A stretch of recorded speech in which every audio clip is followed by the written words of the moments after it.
Hello, my fellow magicians. This is the channel recap episode. We are at not really the midpoint of the season, kind of maybe, I don't even know. This series is ongoing. Since we are in a shift, we're in a shift in the channel. We're in a shift for the Mega Happy Timeline. Now the shift is finally starting to happen positively, which is good.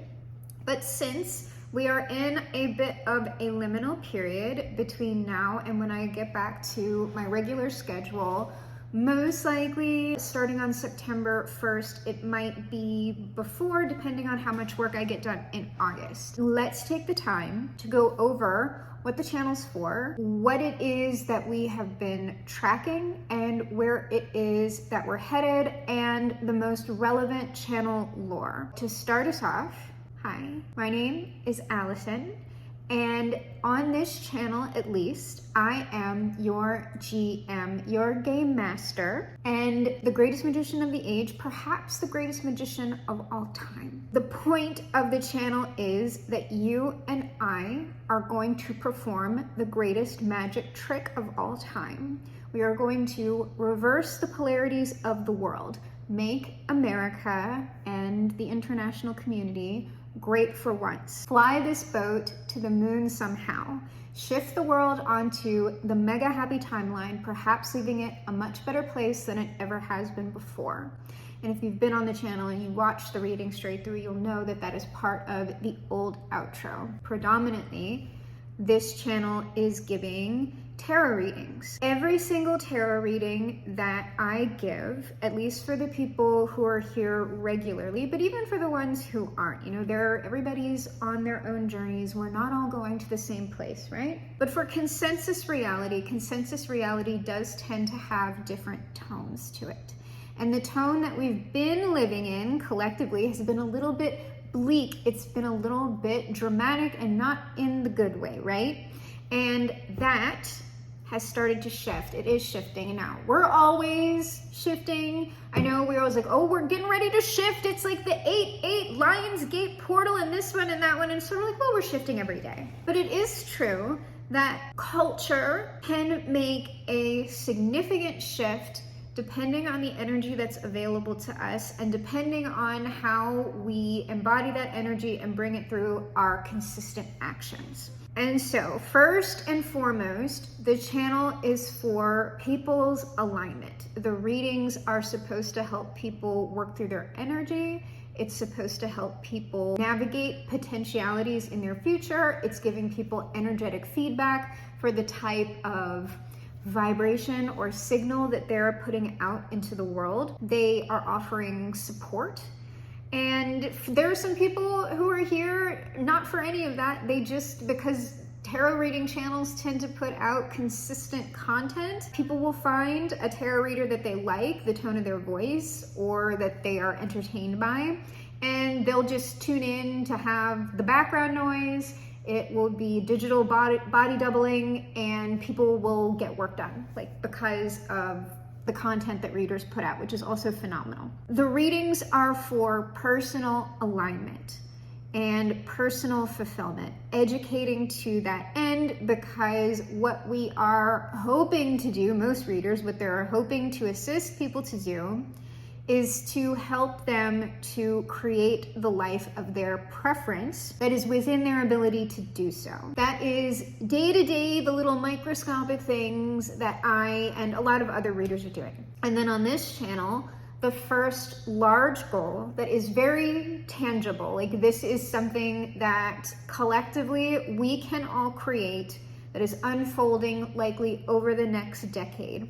And that is the Mega Happy Timeline. The economy is better, mental health is better, people are coming more into community than they have been, people are getting into better relationships, more friendships, and it's just about something that's way more positive, way more peaceful, and way more productive than like the past decade and even maybe before has been. That is something that very much we can manifest. And the only dicey thing about it is whether or not we have a mass manifestation on the Mega Happy timeline, or whether it just remains here for certain people to tap into if they want to. So let's say that we don't have the mass manifestation. That doesn't mean that if you intend to bring through what I've just described in for you personally, that you will be blocked from doing that. That's not the case. You can still tap into the energy of the Mega Happy timeline and do things for yourself individually or for your own family. It's just that if enough of us are bringing through the energy that I'm talking about, we're gonna hit like a tipping point where we have this mass catalyst where what I have described is gonna happen for the nation and for the world as well. People who really didn't do maybe any work or that much work will still benefit from the timeline shift that we have the potential to enter. Right now, we're still very much on track. Things, if the momentum of what's going on keeps going, things are going to be getting progressively easier. Well, I shouldn't say easier. It'll take less effort for us to bring things through.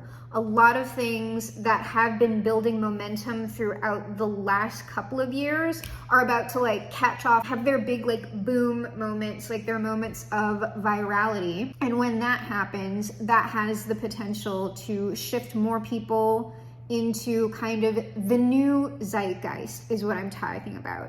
The tone of the zeitgeist is shifting. The last potential for a shift I thought was going to be Donald Trump's speech at the RNC, and it was going to depend on the tone and the messaging that he took from his assassination attempt. He failed bigly. I was shocked at how badly the fumble was for the entire party, how they did not sync up with the way the energy shifted. What was so interesting about what went down was like the assassination attempt was like the start of this pivot. Once the assassination attempt happened, the pivot began.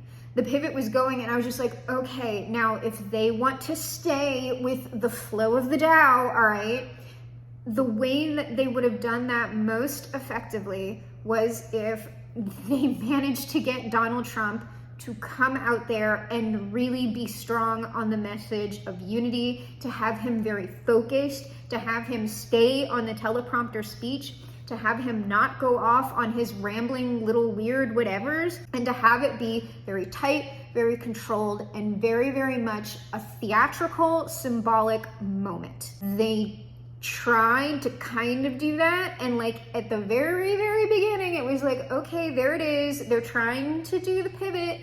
And then it's just, here's the thing. In order to match the zeitgeist, you pretty much have to be in line with that authentically for it to really catch, which is why there hasn't been like a mega shift yet, because like the person who could do that publicly like kind of hasn't stepped forward yet, and might not for like a little bit. Trump is not that guy. Trump is not the unity guy. He can't even fake being the unity guy because he can't stay on script. What they should have done and what they didn't do, and I don't even know if they understood that they had to do this particular thing.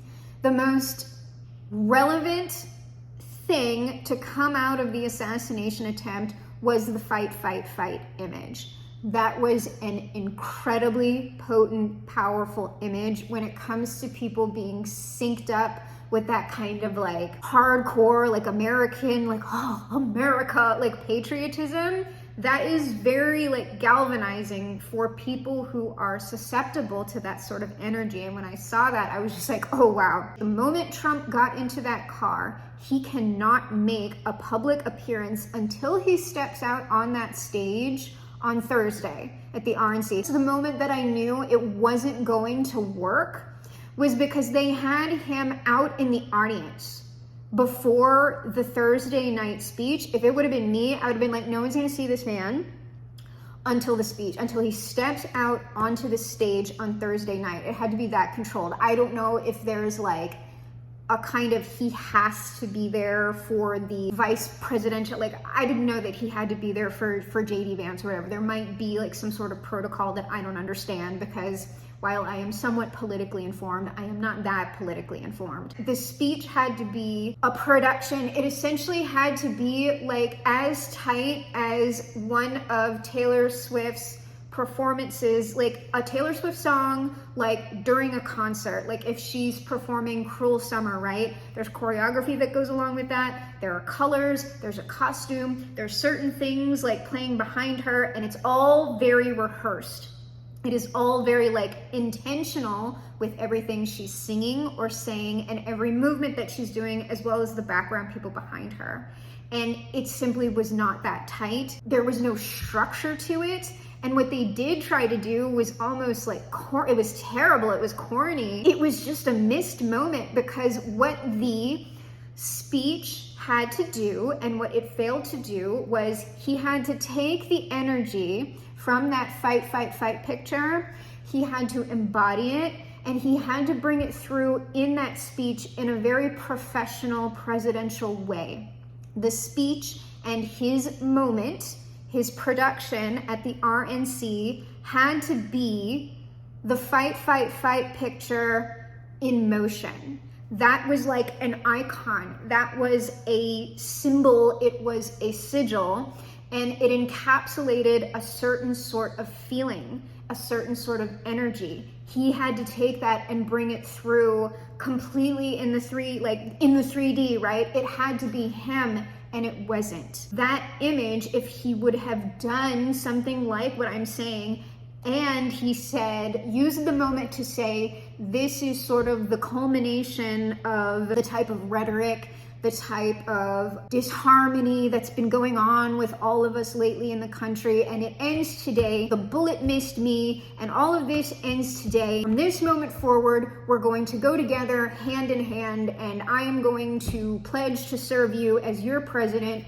into a new time of unity, peace, prosperity, blah, blah, blah, blah, blah. He had to be the hero, yes, but he also had to add a touch of humility to it, and also a sense of inclusion, not just for his base, but for everyone in the country. If he would have done that in a very controlled, performative, obviously, because he's not that guy, way, it would have been way more of like a closer moment. I personally think if that would have happened, the election might very well have been decided. I don't know. But the point is, they didn't do it. They fumbled bigly. After I saw that, it was just like, well, it was probably just expecting too much, you know? I already knew, and I had mentioned that it kind of doesn't matter who this president is for the Mega Happy timeline, though depending on what these people do, it can make things significantly easier for us. It can sort of keep things the same, or it can make things a little bit harder, okay? So after the speech at the RNC, I was just like, okay, nothing pretty much happened. It's still like, if he gets elected, it's just gonna kind of be like this pathetic little rerun where like nothing's really getting done, and it's gonna be like this slog until whoever's gonna step forward steps forward. And then the Democratic Party got Joe Biden to step down, and they brought in Kamala Harris, and she is the one who has been kind of bringing a bit more of a positive message out. That is way closer to where the zeitgeist is going. And so because Trump failed to pivot with the energy, the Democratic Party did pivot. Right now, it's not a big deal. Because if it was a big deal, I would have said something. Because like the type of like tectonic like shift that I felt back in like 2015, 2016, I was like, motherfucker. And I was telling people, and they were all like, Allison, you're crazy. And like, here we all are, right? It's not that level of a shift.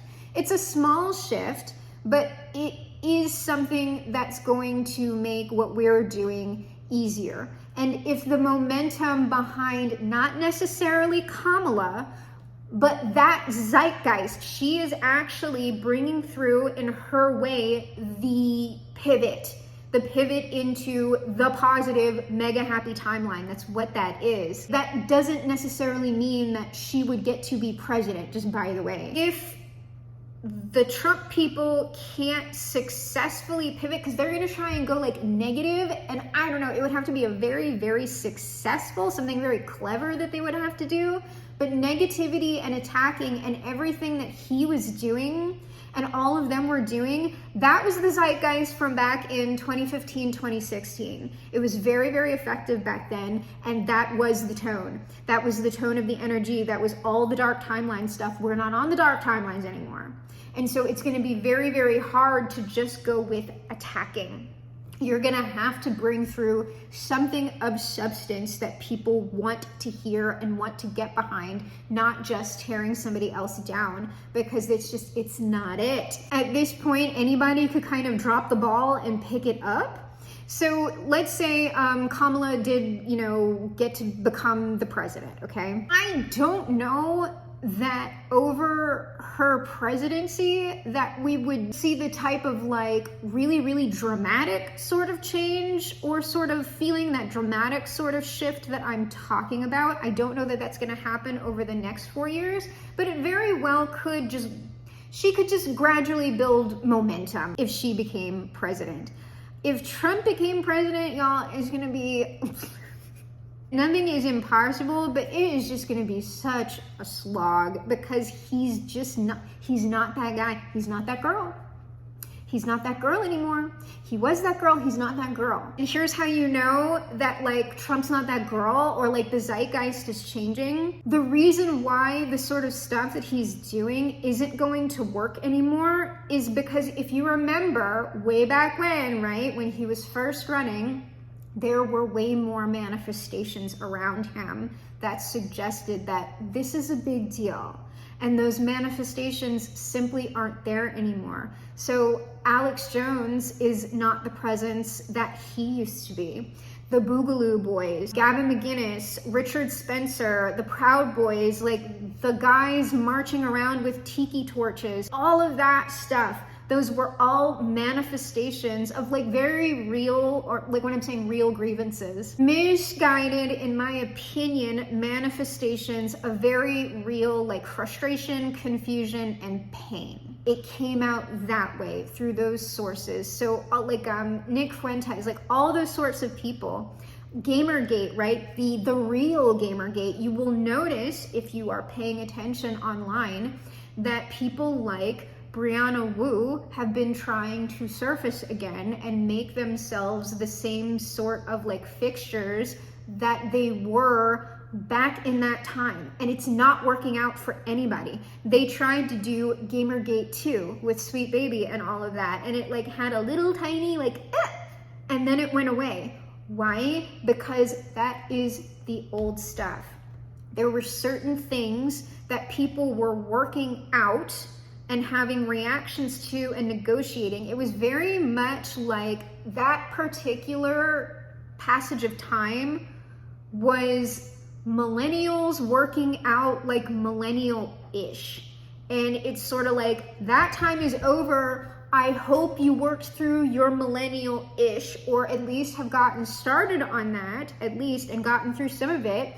Or else you're gonna be on a little bit of, a struggle as we are experiencing this zeitgeist shift, okay? The people who are still committed to that stuff, you're gonna notice it's not like it's done, it's over. Anybody that became ascendant during the dark timeline, anybody that completely built their success on dark timeline stuff, so that's going to be a lot of pink pill stuff, red pill stuff, incel stuff, all of that stuff, and the type of like when I'm saying SJW, it's not leftism, but there's a certain type of blood sports discourse that is also going to start fading, because it's not that people don't want blood sports or anything like that. There's always going to be an element of like nasty debate or sensational drama to what I'm talking about, but it can't come at the expense of everything else. That's the sort of like, I think, streamer that potentially we're going to start seeing is it's not attacking all of the time. It's going to be attacking when necessary, but it's going to be way more informative. So like, it's going to be personalities who, yes, are very engaging and maybe entertaining and funny, but they have very interesting perspectives. They have interesting ways of communicating educational topics or informing people that doesn't come at the expense of like always dunking on another person. Like, I think some of that is going to fade as well, though it's never going to go away entirely. Kamala has picked up, and the Democratic Party has picked up on the pivot, right? The power was in the pivot. They picked it up. The Republicans have fumbled as of now. That doesn't mean that they can't like catch up and overtake it and whatever, depending on what they do. It's just not, it hasn't been in their nature. They had way more momentum going forward from the prior zeitgeist. And so they got kind of arrogant and lazy about it, and they didn't think they really had to do anything because, you know, like, oh, crooked Joe, demented Joe, all this stuff. And now they're on the back foot. They're on the back foot, and they have a lot more, like, because they didn't catch the pivot, because they dropped the ball on that, they didn't swing with it. So now they got to scramble. Now they got to kind of either like they're not going to be able to build their own momentum. It's almost like, hey, wake up. You've got to do something almost completely different than what you've been doing before, in my opinion anyway. And if they don't, then it's not going to be them. It's going to be somebody else. Even though I'm like I'd be far more like pro Kamala than I would be pro Trump. Kamala's also like not that girl. Not really. Like, there is no girl right now. There just isn't. There's no greatest magician of the age, perhaps the greatest magician of all time. Trump, back in 15, 16, he was that girl. His thing and all of QAnon and all of that stuff, that was a failed attempt at a very, very negative 7 jump, which it's a good thing that it didn't work out, because you really, to me, you really don't want to have a successful, negatively aspected 7 jump. And so now that I brought up the 7 jump, let's talk about the second thing that ultimately the channel is discussing and that some of the readings head towards, and that is the yellow transmissions. The yellow transmissions are going to be for less people, because we start off at like the daily reads, right? The daily reads are always for the most people. And then when I start talking about the nitty-gritty of the Mega Happy Timeline, that's going to be fewer people who really want to involve themselves with that. Why? Because it takes work. It takes work. You can't just sit back and like listen to the read and then kind of not do anything. You would have to do something. And so it's always going to be less people involved when you're saying, hey, labor needs to be done. It's like, oh, not me. Hey, that's okay. And you can tell because it follows the exact same framework as any piece of content. What you will see is, for a piece of content, for a video, there are a certain number of views. And there will typically always be more views than likes. There will always be more views than subscribes. And there will always kind of be more likes and subscribes than comments. Because each of those things takes a different amount of labor. And even though, oh, but it's just a like, oh, but it's just a subscribe, well, somebody still has to do something.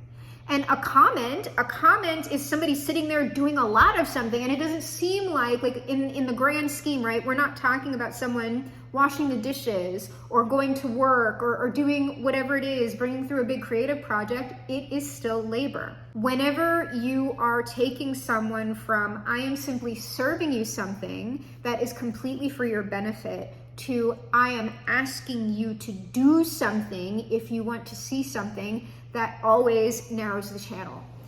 It's always fewer people that are going to be involved in that. And now, since we're talking about the yellow transmissions, that is going to narrow the channel of people who are involved as well, because not only am I talking about labor, I'm talking about something that's potentially weird. Even within the realm of kind of alternative spirituality, there will be people who will be on board for something like the Mega Happy Timeline. That sounds really positive.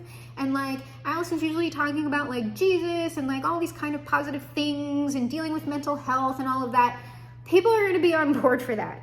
When I start talking about a being who is neither, that's not an on the plan being, it's not an angel, it's not a demon, and it manifests as a clown, and that that being has a particular agenda, way less people would be like, a clown being, that what bitch? Gotta go. So it's, that's kind of a vibe check, right? And it's not to disparage anybody who like kind of doesn't pass the vibe check. The girls who know, and the girls who don't. Not everybody is going to be involved, at least not in the way that I'm discussing it. They may very well be involved in that in a completely other way, with someone who is communicating it effectively for them, where it's not sounding as weird or as creepy or as scary, whatever. But there's like a barrier to this sort of information that occurs organically. That's why you can't make the occult not the occult. The only people who are meant to get involved with occulted information is for the people who can hear certain things and understand them. And not everybody can. There are certain occulted information that I'm not ready for now, and I may never be ready for, like in this incarnation, lifetime, or forever until the end of time, right? The yellow transmissions are about, I don't even know, it's like an outer being. It's a being, when I say like the plan, right? There are lots of ways to talk about God's plan, and all I mean by God's plan is that for the realm and the world and the material environment that we live in, there's a certain order that we expect things to go. The sun rises, the sun sets, the stars come out, there are cats, there are dogs, flowers don't sing, and we don't see non-human beings walking around. Well, when I mean a non-human being, I mean something that's like an alien, right? That's not like an animal or like a fish or something like that, an actual alien. We don't see that. We don't see that walking around like in the flesh, in the 3D. In my way of talking about that plan, that energetic order for this world and realm, it is using the cross, right? The cross is a diagram of God's plan. And so as not to get too in the weeds with it, there's the vertical axis and the horizontal axis. On this vertical axis, at the top up here, like here are the angels, right? At the bottom down here are the demons. And on the horizontal axis, over on one side, that's the Seelie, right? And then on the other side, that's the Unseelie. And then there's like this, spectrum of beings that comes down, like these are the choirs of angels, the ranks of demons that come and meet in the middle, right? And it's the same thing with the Seelie and Unseelie courts. They all come, meet in the middle, and what's in the middle? Well, who is hanging on the cross but a man, a human being? And what is in the center of that man but the heart? So within this realm, the human realm, right? That is a diagram of God's plan in the 2-dimension, because we can also get 3-dimensional with this, but I'm not, because the 3rd dimension is coming through the heart space, not the mental space. The universe is not all mental, it's coming through this way, all right? That is why we have this representation of a person on a cross, or it's one of the reasons why I'm taking it kind of out of that Christian crucifixion thing and self-sacrifice. I'm talking about it from a space of energetic mechanics. And so within this form of God's plan, angels and demons have a place. The beings of the earth, who I'm referring to as Seelie and Unseelie, though you can refer to it as something else, they all have a place. What I'm talking about in the yellow transmissions, this clown, right, the yellow jack, they are not on the plan. They're not in any of the quadrants. So if you took a cross, right, if you took a cross and instead of, these 2 lines right here, it was 2 planes intersecting each other, right? You took it into the 3rd dimension. Well, you can fold it. You could take this, if these were 2 pieces of paper, right? And let's make them not intersecting. They're just, it looks like this. It looks like this. If this was perfect, if I had this perfectly sectioned out, if you folded this up, it would create a cube. And if you curved the corners of the cube, it would become a sphere. That sphere is our realm, okay? That's why there's the plan and here's our realm, okay? If we're all following each other on that. If not, I'm so sorry, because this is probably the most Pepe Silva that this is gonna get. Here's our realm, and it has a particular plan. the Jack, the being that I'm talking about, the clown in the yellow transmissions, that being is like somewhere over here. It's in another, like, it's off the plan. It is not, because people will be like, oh, it's a demon. It's not. That's not what that is. It, like, you don't even know what that is, okay? And so the yellow Jack, that being, I don't know how I'm gonna talk about this. This is so wild. Whoever gets it is gonna get it. That being, the geometry, the way that that being moves is on a diagonal. It moves diagonally like this way, okay? So here's the plan, and now I'm not gonna be able to make the diagonal. This being enters onto the plan this way, goes like this. And the purpose of that being's movement is to create an element of chaos and malleability. Why? Because that being, the yellow Jack, is the first being that has to come through our realm in order to begin what I'm calling the 7 jump. The 7 jump is the end of the first phase of Western magic. What that means is everything that we have been doing, and it kind of starts, like, you can look at it in pretty much any kind of really solid religious text, is going to include a story about the Tower of Babel. And for some reason, right, and it'll vary depending on the version of the story that you hear, we all spoke one language, okay? And we were building this tower. That's all symbolic, probably wasn't a real tower, but something was happening there. And then some being, like sometimes it's referred, oh, it was Yahweh, oh, it was the demiurge, oh, it was God, or it was some God, you know, it was something going, oh, look at what the people are doing. They're becoming like us. We have to stop them. So they knocked down the tower, and they made everyone speak different languages. Okay, that's how the story kind of goes. The point of Western magic up until now is to, in my opinion, right? Well, I am the greatest magician of the age, perhaps the greatest magician of all time, all right? So maybe you want to listen to me. The point of what we have been doing is to recreate whatever that tower is. It is to once again speak the same language, because if we're all moving together, we can do what? And here's the thing that's going to be upsetting for a certain type of person. We can change the plan. We can change the plan. We can change God's plan. Actually, we can change the way that this world works. Consensus. We can change the way consensus reality operates. That can happen positively or negatively. If you're like me, you really don't want that to happen negatively. And that's what could have happened if Trump had actually been the greatest magician of the age, and perhaps the greatest magician of all time. He was the last operator that the Jack latched onto. And so that's all falling apart now, and there is no current operator, and I don't think there can be an operator for this zeitgeist, at least until, like, I don't know, I can't even call this, probably gonna come through in some sort of download or whatever. But that's the point of the yellow Jack. And there are, let me know, 2, 1, they're 4, right? Yeah, okay, there are 4 Jacks, right? And I've mentioned 3. I've mentioned 3 on the channel. It's not time for the last one. So the yellow Jack. The yellow Jack moves in the diagonal.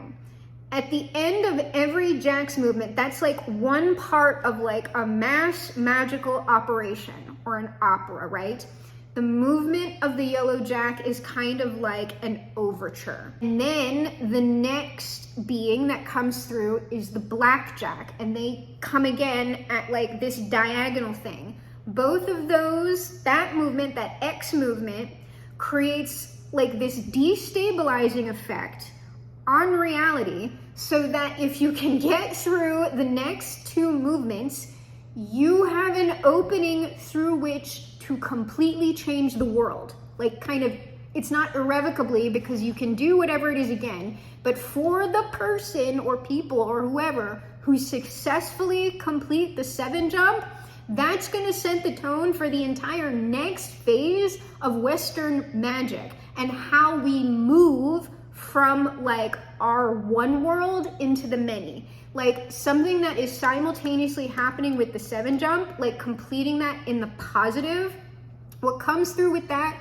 is total human liberation, or like a mass next step in that, because you can't start getting involved with other worlds and other realms until you kind of come together as one. And so part of that is the speaking the same language thing. Like my personal headcanon for that right now is that it's not actually a language. Some of that will be very, very good like translation technology, so that you can like have something like in your ears, or like it's doing stuff in real time and things like that. There's a technology-based aspect to it, and there is also magical or spiritual, epigenetic, however you want to talk about that, evolutionary, like organic process that is also dovetailing with the technology. Because to me, the one language isn't a spoken language. The one language is the reality of what telepathy is. And telepathy is not a mental skill. Telepathy is a heart-based skill. That's why you're never gonna likely have anything like a psychic super spy, or a psychic like soldier or whatever, or like that kind of like psionicist stuff in real life, like how like the CIA was trying to do and everything. I could be wrong. The reason being because it's much easier to do that sort of destructive stuff with technology. It's much more reliable. And for telepathy to get that kind of thing successfully and consistently, that only comes through intimacy with each other. So that's why you get that, oh, mothers have this sixth sense about their kids. That's because you have a very deep, intimate connection with your mother. That's why, like, people who are married to each other or sleeping with each other, they just kind of know what's going on, like if it's a big deal, right? The closer that we come together as a people within intimacy, we would be able to communicate without words. That's what the one language is. And the one language is moving together for a common goal, which you would hope to be for the positive, right? But as we have seen, people can come together with a common goal that is very negative and destructive. And you can do the 7 jump that way, and you can go into the darkest of the dark timelines, which that starts getting into kind of the sort of thing that like Philip K. Dick was writing about with like Phallus, or like the man in the high tower and things like that. Those were particular visions, maybe not of literal realities, but of energetic possibilities, that if someone completes this 7 jump negatively, that we could get something like that. The positive 7 jump, or the things that start happening with the 7 jump, is that sort of thing, coming together as one people. People can try to do that through fascism, but the way that I would say we would be doing that positively is you don't want unity through fascism. What we're looking to do is do true unity through intimacy, unity through diversity. That's what the sovereign age is, recognizing everyone as a whole human being and like interacting with each other at that level of consciousness and understanding, which that's the one, like the mega happy timeline. We can do this, babe. Like, we're here, like we can do it. What I just told you about, you know, might take several dozen, 100 eons, depending on how we go, right? If we don't all blow each other up, right? So, but I'm just saying, like, that's what the jacks, when I'm talking about the jacks, when I'm talking about the yellow transmissions, that is directly connected to total human liberation and the sovereign age, which is like the high level, like, human instrumentality project, in the positive though, not in the Gendo Ikari negative, right? The yellow jack and the black jack, those are the ones that create like the chaos, right? Like, oh, like things are destabilized and everything else. And then the third jack that I've talked about, and this is the one where everybody fails. We have not successfully navigated through the third part of the symphony. The third part of the opera is the movement. It's the horizontal movement of the red jack, which is like the worst one, and that's the one where you get like the most violence And through history, the movement of the Red Jack has kind of fallen off. This most recent time, it was with January 6th. It fell off. And that wasn't even really like the worst, like the absolute worst. Like the worst one was like the Holocaust. Hitler, that was like a negative aspected attempt at the 7 jump. And that, like that whole project, that was a negative aspected move of the Red Jack. And so that's always the scariest one. So this one, even though it was scary, it wasn't as scary as it could have been. It wasn't as awful because Hitler got way closer than Trump, I'll tell you that. Then there's one more Jack after that. And I know how that looks metaphorically and what that's supposed to do. And I'm just kind of like, girl, even just telling people like what we're supposed to do once like the last Jack comes through, the people are not ready. Like they're not gonna be with me on this one, girl. But it's not time to talk about that yet. But if what I've just described to you has not completely turned you off and just went, you knew Das is being special. I literally think Allison's probably being a bit of a crazy right here. I think she's off the shits, like very well could be, okay? But if you don't think that what I just said was off the shits, but you're more like, I see what you're talking about, like in a metaphorical aspect, or even in a literal aspect, if you want to go there with me. But also, it seems like a lot to ask. Agree, okay? Agree. So that's why we start getting into like, maybe 2 people are there with me, like for the yellow, it's actually more than 2 people who are here for like the yellow transmissions. But we always say like, right, those playlists are there for people. But if you are someone who's very much like, I don't fuck with non-human, like I don't fuck with something that's not an angel. Okay, I don't fuck with anything. I'm Jesus, so I am Allah only. I am not for the chthonic beings or the beings of the earth, nothing about that. I only deal with like the celestial beings. I'm just not, then what I've just said and the yellow transmissions is not for you. And I will say the yellow transmissions, whenever I get something like that, it is always the second post of the day. I post them as a second read because not as many people are going to be interested in that. And for right now, the thing that the Yellow Jack is doing is exposing people. Why? Because everyone who the Yellow Jack synced up with in the last Zeitgeist, in the last attempt at the 7 jump, they all failed. Sorry, you failed. So now the Jack is coming to collect. Like you didn't do it. And so now all of the masks are being ripped off. All of the clowns are getting exposed. They're getting exposed. And that's why when you see me post a particular headline, when there's like an image, like typically when the clown is involved, you're gonna hear people like in like big media, like it'll show up in like alternative media or like YouTube or whatever. But when you start seeing like clown imagery and people like quoting the Joker and stuff like that on like MSNBC, CNN, or even Fox News or whatever, I just don't get, obviously I don't get a lot of Fox News stuff in my feed, right? That's like something that I tend to like I zero in on it, like, whoa, there are like big channels talking about clown stuff, like what's going on here. That's something to do with the Jacks usually, unless it's somebody who tends to post a lot of clown stuff in their thumbnails and stuff. But you'll notice like it's been dying out, but like there was like a term people were using, it's clown show, it's clown world, it's clowns, it's this, and it's just like, yeah, it is. It is because of the Jack. It's clown world. The clown and the clowns do tend to show up every now and again. And the Yellow Jack is always around. I don't know. The Yellow Jack is kind of like some kind of weird alien magician type thing who, depending on who you are, you're either going to experience the Yellow Jack as something tricksterish, but like largely positive. Because what the Yellow Jack does is expose ugly truths. And when you're working with the Jack personally, it's going to expose truths about you that you might not be ready for. And so for people who are in denial about certain things about themselves, if the Jack appears in your life and it starts showing you things that you don't want to see or you don't want to like integrate or whatever, people will describe the Jack as evil. Because what ends up happening when you can't integrate certain stuff, you'll end up going crazy. Okay, so they'll be like, well, the Jack is evil because it makes people crazy. It depends on how you're interacting with the Jack. Can you integrate your own truth? Because that's the only thing the Jack is showing you.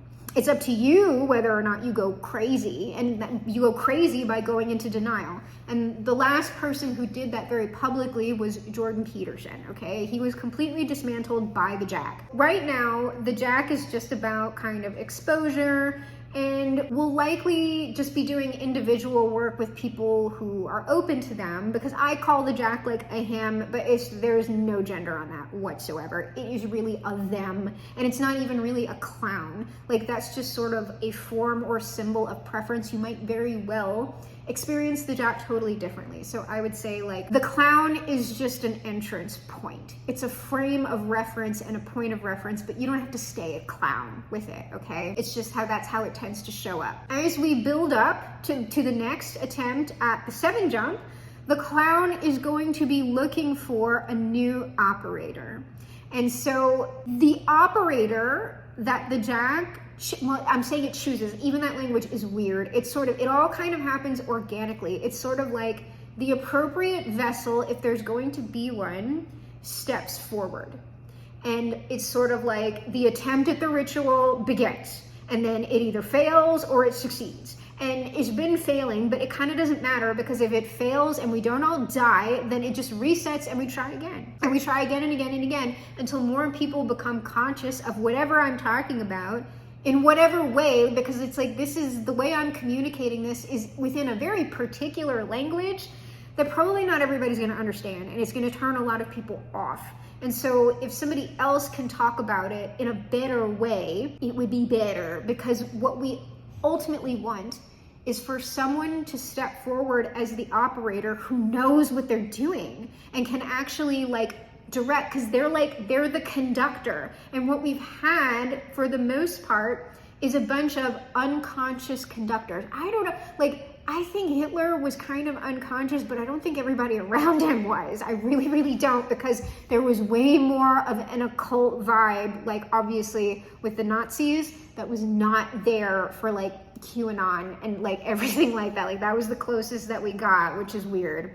So I don't know that everybody in the SS or whatever was ignorant of what was going on. I know this is weird, but like David Bowie as well had some sort of insight there, but he was calling the clown like a nasty figure. There was something that he couldn't integrate at that time. He might have done it later, but his interaction with the clown was very, very fascist. That was when he was doing like the Thin White Duke or whatever, but you saw like clown stuff and like cosmic, like it was like outer space type of stuff showing up in his imagery.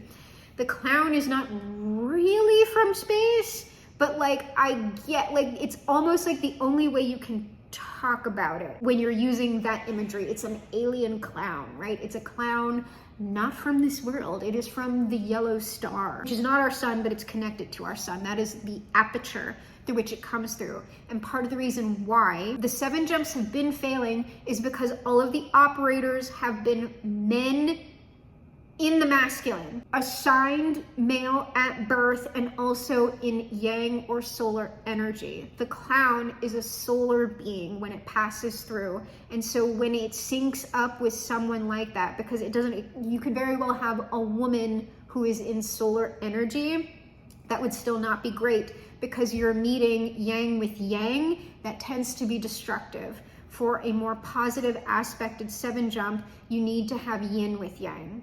The operator actually needs to be more yin. They need to be more receptive to the Jack. And it's also that yin portal tempers the fire, the yellow fire. It's not real fire. It's tempering the solar energy that's coming through, and it's making it less destructive and more constructive. Because when we're talking about changing reality, you're talking about something that's going to manifest with a certain level of violence or turbulence, right? That's what world change is about.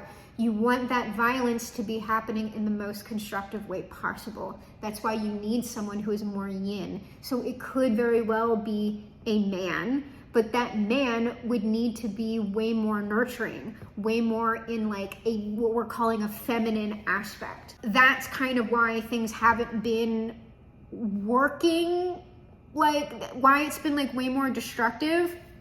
So it would be interesting to me from an occult and magical perspective if Kamala did take the presidency, because what that means is we could potentially have a yin aspected operator for the next 7 jump, which has way more chance of success in the positive aspect, because we're also entering the Aeon of Maat, the age of balance and unity. That is the new zeitgeist. We're not completely out of is it Horus or whatever, the crowned and conquering child? Like, that's the embodiment, like the Crowley shit, okay? That's ultimately, in the worst sort of manifestation, someone like Trump, like the worst sort of babyish, selfish, I do whatever I want, whenever I want type of boomer, right? That's sort of like the crest of that wave, which that's really not what Crowley meant, but unfortunately, it is what he brought through. Even though he brought through like some good information, the energy that he brought through was like ultimately crowning with Donald Trump and his actual magical successors, which there were actually 2 and not the ones that are typically mentioned in the book. I don't care what books say. I'm just telling you what is show from my perspective. His actual magical children in the more positive aspect were Kenneth Grant, and in the horrible aspect, L. Ron Hubbard, okay? That's it.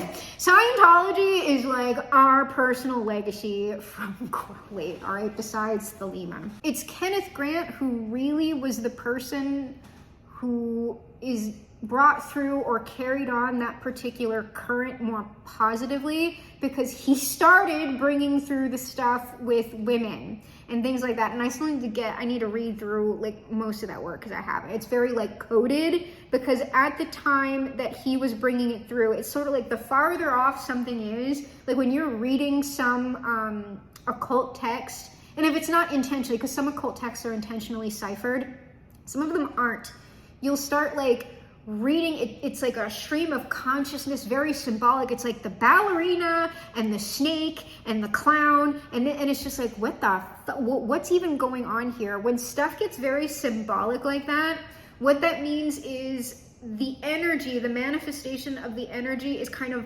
far away. It's not here yet, and that person is bringing through something true, but it's not going to be clarified until we get closer to that energy, closer to, that's the only way I can talk about it.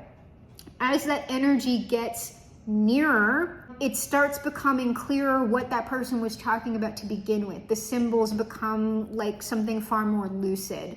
And the people who were mocked in the prior zeitgeist talking about the new zeitgeist will then be returned to as people who were actually extremely prescient and knew what they were talking about. If you want to like kind of do more of the occult research and stuff like that for, the golden age Magonia and all that crap, then you're going to at least want a cursory knowledge of the history thus far of Western magic, and yes, also of Crowley, because he was an important figure, and then predominantly of Kenneth Grant's material as well.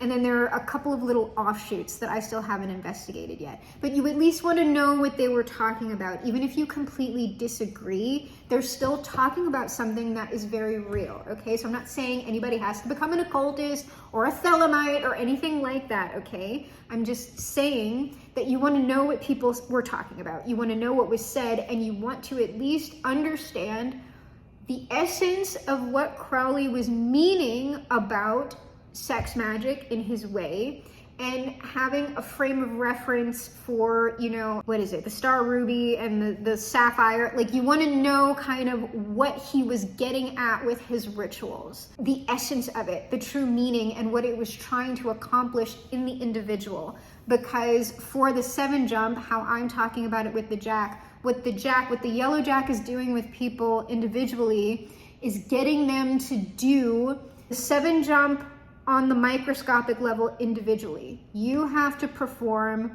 the ritual that I am calling, at least, the Star Heliodor. You have to complete that ritual if you essentially want to even be in the candidacy for becoming a potential operator for the next attempt at the 7 jump. And I know what you're supposed to do on the individual level, but I'm not talking about it yet because I personally have not done it. I have not done it. I accidentally started doing it. That's how I figured all this out. I fucked around and found out. I accidentally started doing it, and I was like, what the fuck just happened? Because I failed miserably. There's certain things that you have to do before you can do the Star Heliodor on the individual level successfully. And one of those things is you have to at least have the knowledge and conversation of your holy guardian angel. You cannot complete successfully, like you can start attempting it. If you try and attempt the Star Heliodor without first having knowledge and conversation of your holy guardian angel, you will fail every time, and it will be bad for you psychologically. You could actually have like a full psychotic break that you never recover from, like permanently is what I'm saying. That's why I don't like just give out information, because if some kid like figures out what I'm talking about, even metaphorically, and they try it, they could like damage themselves for the rest of their lives. So if you are even thinking about wanting to go that way, you do have to do a whole bunch of prep work before you even try to do what I am describing.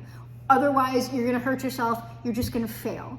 And the only reason why it even happened that way for me is because I didn't understand what I was doing. I had no idea, and it's only kind of in hindsight that I was like, oh, that's why that happened that way. Oh, that's why I was knocked out of this. It's because I had to do this and this and this, and I was essentially trying to skip to step 24 before I did step 3.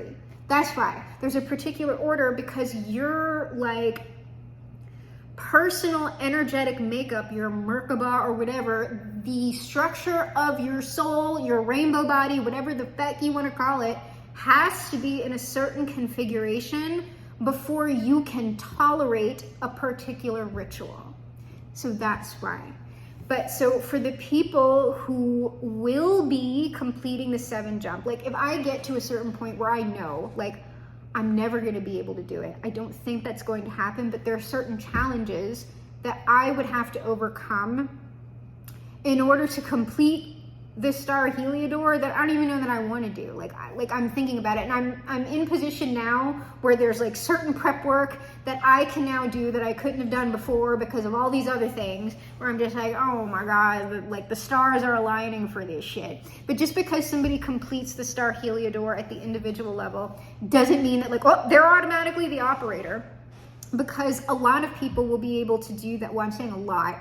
Certain people are going to be able to do that successfully. It is going to be people who tend to be like way more deeply entrenched in what I'm saying, a real, like a very, very fucking serious spiritual practice, magical practice, religious practice.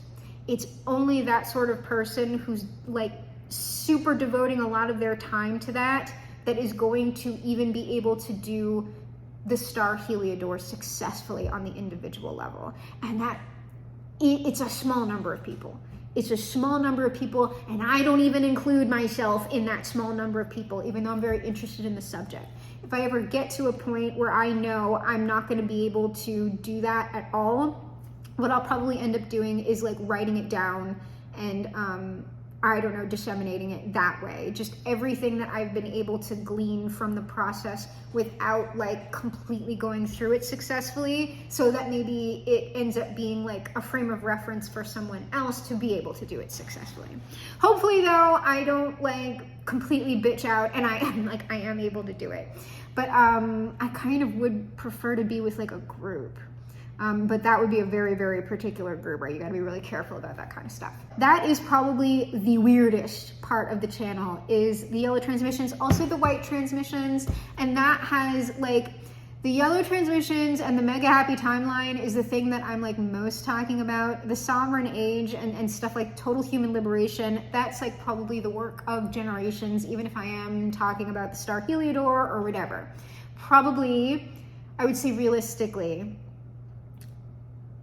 it's probably going to be like centuries, maybe more, before somebody completes the 7 jump, either in the positive or in the negative. That's all up to us, right? And what we're willing to hear, what we're ready to understand, right, about ourselves as people and about things like spirituality, faith, religion, and God. Because it still might be too much of the population who thinks about God and God's plan and spiritual law as something that it would be a sin to alter, right? Because even just saying that, even just saying, we can alter God's plan, like, what? Hey, who the fuck do you think you are? That's gonna upsetty spaghetti a lot of people, right? A lot of people. So that's why it's sort of like most people who are talking about what I'm talking about, it's always gonna be occulted. People are always gonna call you a crank, like it doesn't matter. You just can't care about stuff like that. And then you just keep talking about it until it catches on, right? Which may very well be long after you're dead, like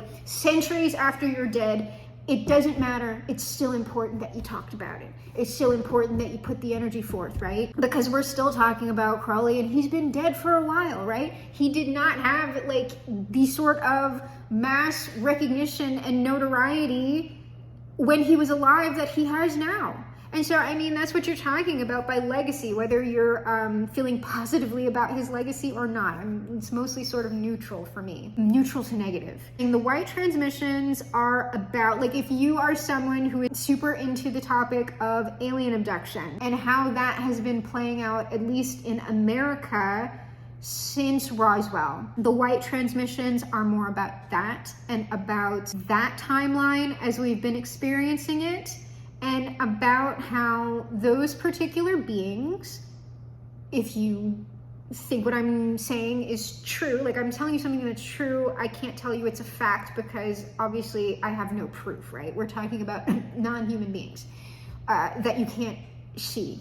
People who would be most interested in the white transmissions are people who are experiencers themselves, people who are just into the topic of high strangeness and alien abduction and how those narratives have been playing out throughout time within America or the world at large. But the beings that I'm discussing, they would be the ones who, like, back in the, like, generations before, right, when people were talking about alien abduction, it was a lot scarier, right? A lot more violent, a lot more invasive. And even I would have said, right, before I started pulling through this particular energy, I would have said that if you had more like violent, especially violent like SA medical type experiences, that could be like screen memories, in fact, for like, unfortunately, like real SA. And I would still say you need to kind of work through that before you start talking about non-human beings abducting you, right? Just to be sure that we're not talking about screen memories here that are in fact protecting you from something that you're not ready to experience in reality. But I would say some people really are talking about like freaking non-human beings, all right? So when I talk about the glowing whites, the tall whites, and this, there's usually like there are small ones and then there are tall ones for some reason. I don't know why. But they are. And these particular beings glow white. But that is only like one sort of form that they have. Because while, yes, you can experience them as like aliens on like craft, that is not literally what they are. It's just how these beings or this energy tends to manifest for people at a certain level of awareness. And for the level of awareness that I am currently on, I will still experience them that way. Once I get to maybe another point of expansion with my awareness, I'll be talking about things a lot differently, right? And people will either expand with me or they will go like elsewhere to someone who is talking about things in a way that they prefer. So the glowing whites, that's about the abduction timelines. And it is, and I hate that I have to talk, like, I would love to tell you, like, there's nothing more than I would love to tell you than that, like, the stuff about, like, breeding programs and human alien hybrids and medical experiments and all that stuff. I would love to tell you that, like, from my perspective, that's all kind of like a delusion. That shit never, there was something going on, like, trauma-wise, like, back then, it's kind of, like, not going on now. That is not, like, what has been coming through, like, narratively, like through the cards, through those readings. You can look at them. They also have a playlist, the White Transmissions, if you are interested in those topics. The beings that I am discussing would have confirmed, if you believe that I'm talking to an actual being, that no, yeah, that shit went on. Because at the time that it was going on, they did not understand human beings as like what, sentient or sapient. They did not understand human beings as sapient beings. And it wasn't until the result of that experimentation between whatever they were doing with people, like medically, however that was going on, they got their hybrids right, and then all of a sudden understood, oh, these beings are sapient, and we have now been non-consensually experimenting on them. What are we going to do about that? That is what those communications are about. Those communications are about some form of reparations. And I don't know how that's going to go down, but like the pause on that was, I was bringing through specific imagery for them in a form of a deck, and I'm not even like halfway through it because that shit is all hand done and crap like that. So that narrative will not advance until I'm at least done with that deck.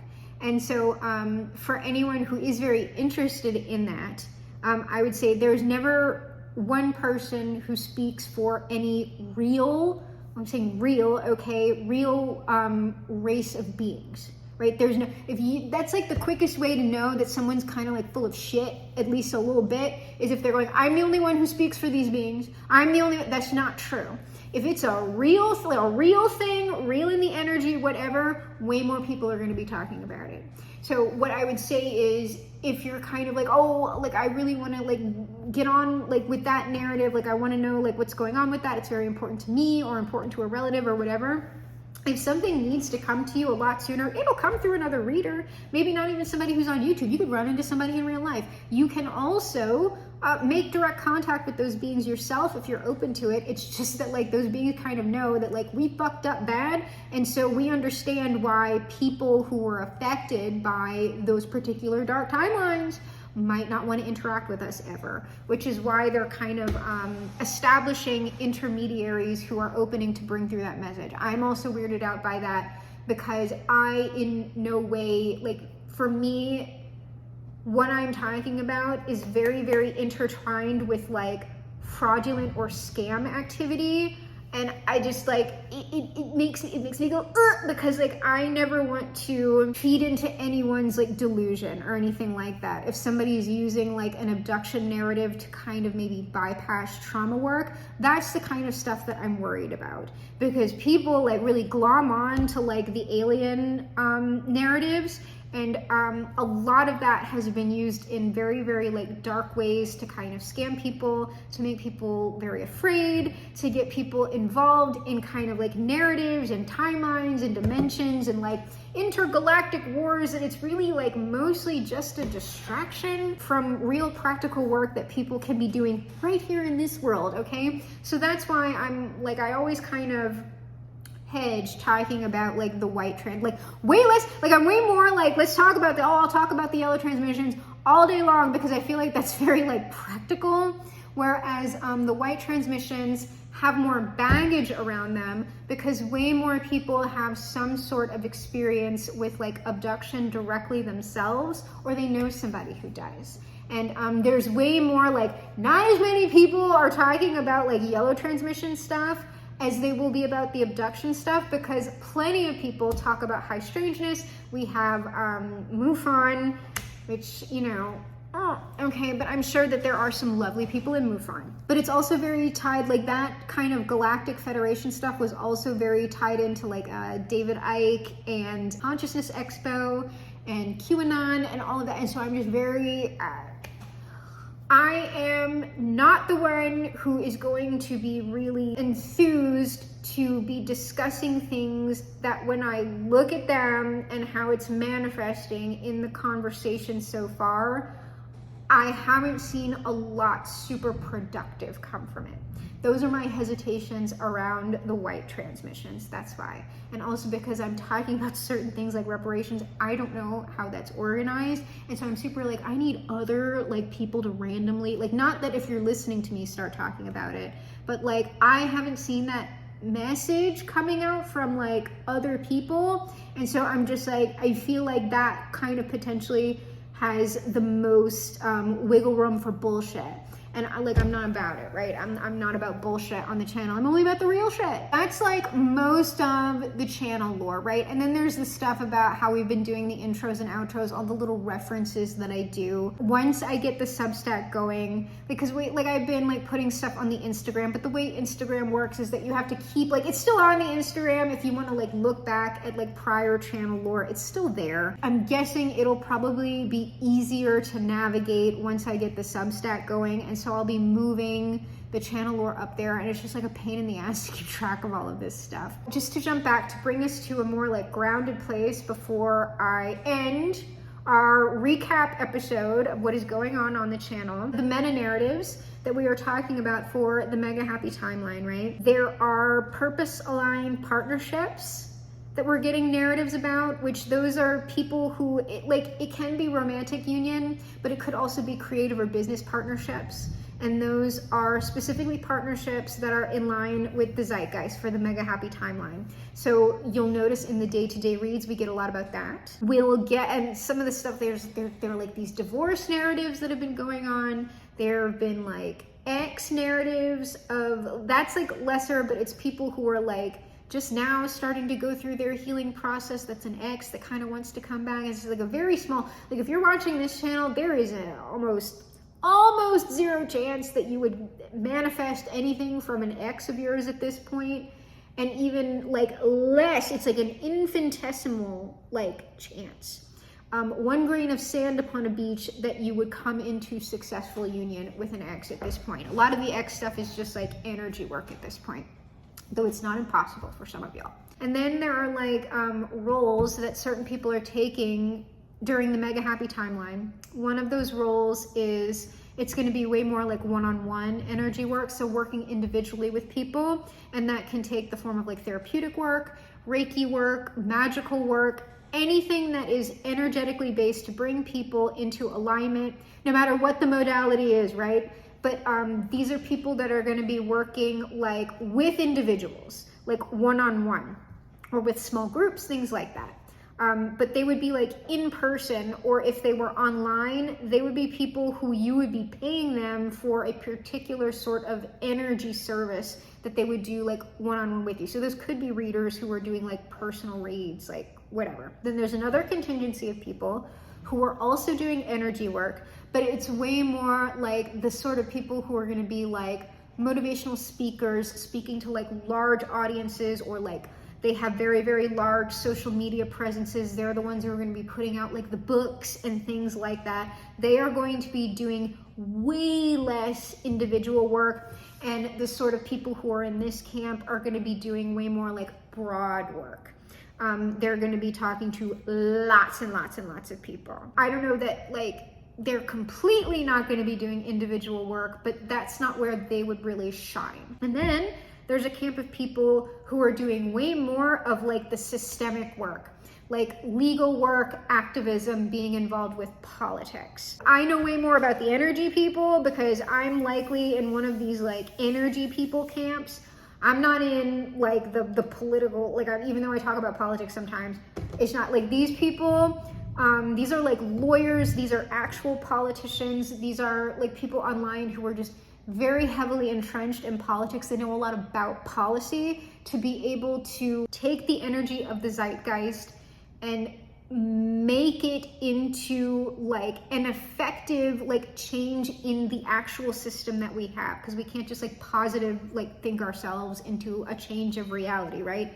There has to be a way that we are disseminating that energy to people through things like, the government. We can't just like get rid of that through financial systems, all right? So there's a camp of people who are going to be involved with that. And then the last camp of people who I really can't speak to them. I don't have a ton of information on that because it kind of came out as like men being men. Like, I don't know, like it was a lot of like men doing men stuff.